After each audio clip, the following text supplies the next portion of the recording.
Delivery ಬಾಯ್ಗಳಿಗಾಗಿನೇ design ಮಾಡಿರೋ ಆಗಿದೆ ಈ TVS ಆರ್ಬಿಟರ್ನ ಫೀಚರ್ಸ್ಗಳು.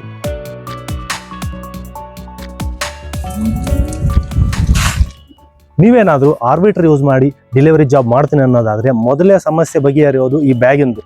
ಈ ಬ್ಯಾಗು ಬ್ಯಾಕ್ ಸೈಡ್ ಹಾಕೊತೀರಿ ಅನ್ನೋದಾದರೆ ಸೀಟು ಫ್ಲಾಟ್ ಇದೆ, ಸೀಟ್ ಮೇಲೆ ಈ ಬ್ಯಾಗ್ ಆರಾಮಾಗಿ ರೆಸ್ಟ್ ಮಾಡುತ್ತೆ.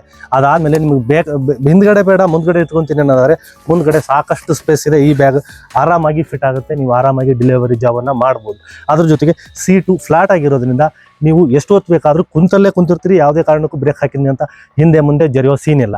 ಮತ್ತು ಸೀಟು ತುಂಬ ಖುಷಿನೇ ಆಗಿರೋದ್ರಿಂದ ನೀವು ಬೆಳಗ್ಗೆ ಅಂತ ಸಂಜೆವರೆಗೂ ಗಂಟೆಗಟ್ಟಲೆ ಡೆಲಿವರಿ ಜಾಬನ್ನು ಯಾವುದೇ ಟೆನ್ಷನ್ ಫ್ರೀ ಆಗಿ ಇರಿಟೇಷನ್ ಇಲ್ಲದೇ ಮಾಡಬಹುದು.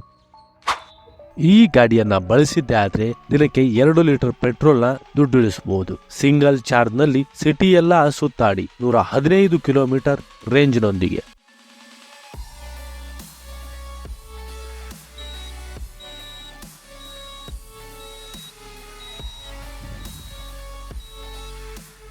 ಭಾರವಾಗಿರೋ ಈ ಬ್ಯಾಗನ್ನು ಹೊತ್ಕೊಂಡು ಪಾರ್ಕಿಂಗಲ್ಲಿ ಒದ್ದಾಡೋ ಅವಶ್ಯಕತೆ ಇಲ್ಲ.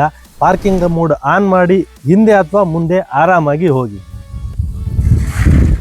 ಈಗಲೇ ಈ ವಿಡಿಯೋನ ನಿಮ್ಮ ಡೆಲಿವರಿ ಜಾಬ್ ಮಾಡೋ ಫ್ರೆಂಡ್ಗೆ ಶೇರ್ ಮಾಡಿ. ಇನ್ನಷ್ಟು ಫೀಚರ್ಸ್ಗಳನ್ನು ಪಾರ್ಟ್ 2 ನಲ್ಲಿ ನೋಡೋಣ. ಚಾನಲ್ ಅನ್ನ ಫಾಲೋ ಮಾಡಿ.